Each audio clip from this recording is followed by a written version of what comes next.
नमस्कार, मैं नवीन जायसवाल, फोरपीएम राजस्थान में आपका स्वागत है। एमएसपी पर सभी फसलों की खरीद, कर्ज माफी और दूसरे मुद्दे को लेकर किसान लगातार आंदोलन कर रहे हैं। किसान दिल्ली जाने की जिद पर अड़े हुए हैं कि वहां जाकर सरकार से वार्ता करेंगे और सरकार की पूरी कोशिश है कि किसानों को दिल्ली में नहीं घुसने दिया जाए। तमाम तरह का बल प्रयोग भी सरकार इसको लेकर कर रही है। बैरिकेडिंग की गई है, तार लगाए गए हैं, रास्ते में कीले लगाई गई, किसान किसी तरह से आगे नहीं बढ़ सके, दिल्ली तक नहीं पहुंच सके। और इस बीच में सरकार किसानों से वार्ता भी कर रही है, लेकिन मामला फिलहाल अटका हुआ है और उसका अटका होने का एक बड़ा कारण है एमएसपी। किसान एमएसपी पर गारंटी की मांग कर रहे हैं, कानून बनाने की मांग कर रहे हैं। तो इसका मतलब यह होगा कि जिन फसलों की एमएसपी पर खरीद हो रही वो सारी फसलें सरकार खरीदे। किसान इस तरह की गारंटी चाहता है ताकि उसे कोई भी फसल उगाने में डर नहीं हो और उसे अपनी फसल का पूरा दाम मिल सके, उसे खेती करने में नुकसान नहीं हो। दूसरी तरफ सरकार इस पर वार्ता कर रही है, करीब 2 साल से ज्यादा हो गए, समिति बनी हुई है, चर्चा चल रही है, लेकिन उसके बावजूद सरकार अभी ये कह रही है कि इस पर इतनी जल्दी फैसला लेना संभव नहीं है। और इसी एमएसपी को लेकर अब तमाम तरह की बातें भी सोशल मीडिया पे भी वायरल होने लगी है।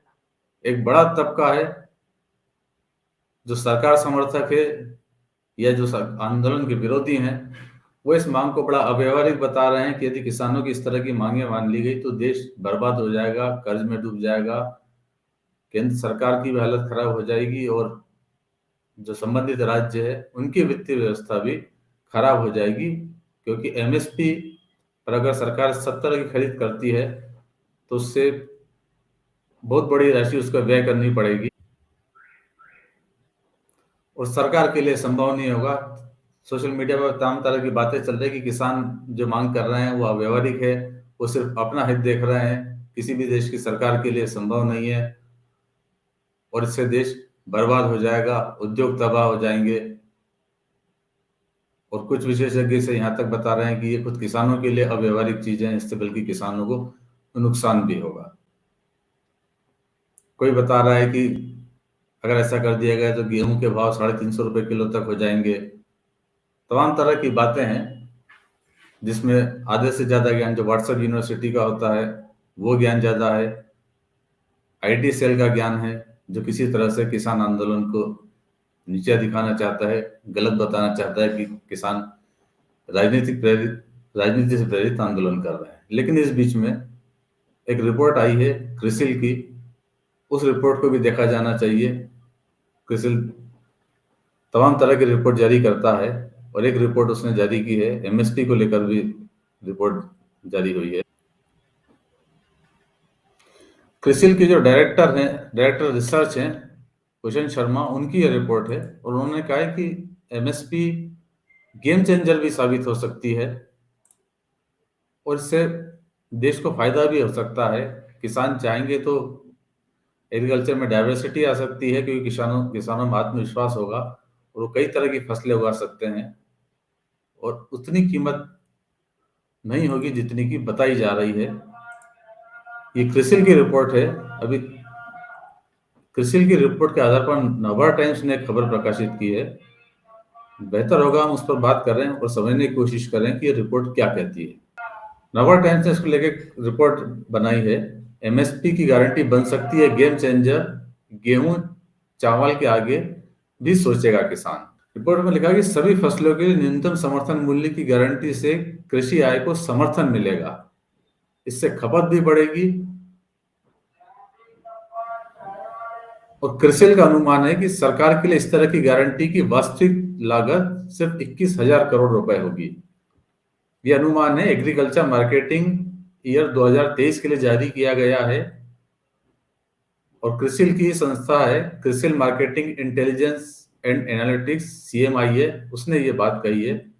सीएमआईए एक स्वतंत्र रिसर्च एजेंसी है और ये अर्थव्यवस्था, उद्योगों, पूंजी बाजार और कंपनियों के बारे में राय और विश्लेषण देते हैं। इस रिपोर्ट में बताया गया है क्रिसिल के रिसर्च डायरेक्टर भूषण शर्मा ने कहा है कि एमएसपी वह न्यूनतम मूल्य है जिस पर सरकार किसानों से उनकी फसल खरीदने की गारंटी देती है। फिलहाल ये 23 फसलों पर दिया जाता है। वो किसान चाहता है कि सरकार सभी एमएसपी पर आधारित सभी फसलों की खरीद करे। 23 फसलों के पूरे उत्पादन की खरीद का मतलब है सरकारी खजाने से खर्च ज्यादा होगा। हालांकि सरकार सिर्फ उन फसलों की खरीद करेगी जिनकी मंडी कीमतें एमएसपी से कम है।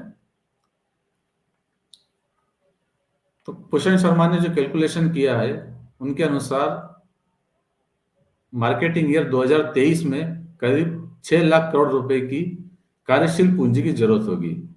हालांकि सरकार की वास्तविक लागत एमएसपी और मंडी कीमतों के बीच का अंतर होगी और यह मार्केटिंग ईयर 2023 के लिए लगभग 21,000 करोड़ रुपए की बैठती है। क्रिसिल ने जो ये कैलकुलेशन की और जो विश्लेषण किया है उसमें 23 में से ऐसी 16 फसलों को शामिल किया है जो 90% से ज्यादा उत्पादन के लिए जिम्मेदार है। क्रिसिल के मुताबिक किसानों के लिए इसका मतलब ऐसे समय में कैश सपोर्ट होगा जब कीमतें एमएसपी से नीचे गिर जाएंगी। यानी जब एमएसपी से ऊपर होगा तब किसान मार्केट में भी बेच सकते हैं, एमएसपी पर बेच सकते हैं, लेकिन जब एमएसपी से कम दाम उन्हें मार्केट में मिलता है तब उन्हें कैश सपोर्ट दिया जाएगा। इससे उन्हें अपनी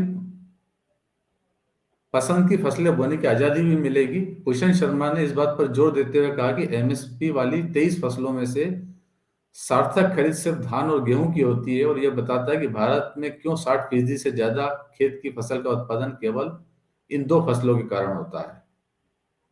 कारण कि किसान अन्य फसल के लिए जोखिम उठाने की क्षमता किसानों के पास नहीं है।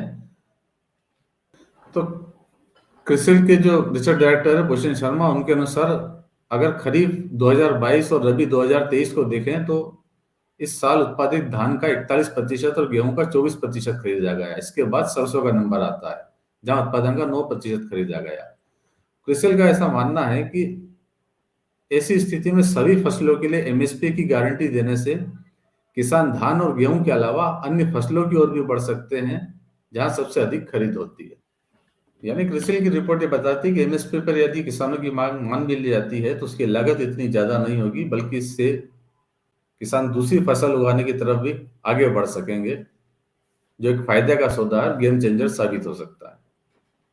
वैसे एमएसपी को लेकर कुछ आंकड़े भी है जो सरकार जिस के आंकड़े हैं, और सरकार बताती है कि 2014-15 में जब उसकी सरकार आई थी तब जो एमएसपी पर खरीद होती थी वो करीब 1,06,000 करोड़ रुपए उस पर खर्च करती थी, और आज 2022-23 में जब मोदी सरकार इस पर 2 लाख और 2.8 मतलब करीब 2.25 लाख करोड़ रुपए एमएसपी पर खर्च कर रही है, तो सरकार का कहना है कि एमएसपी पर वो खर्च लगातार कर रही है।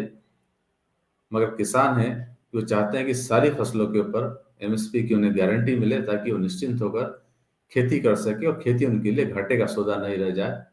अब इस पर सरकार अभी भी वार्ता कर रही है, रविवार को भी वार्ता होनी है और शायद उम्मीद की जानी है कि इसके ऊपर कोई निष्कर्ष निकल सके और जो हिंसा का माहौल है वो शायद रुक सके। तो फिलहाल इस वीडियो में इतना ही, और अंत में एक बार फिर आपसे यही कहना है कि 4PM राजस्थान चैनल को सब्सक्राइब जरूर करें और इस वीडियो के लिंक को जितना ज़्यादा हो सके उतना शेयर भी करें।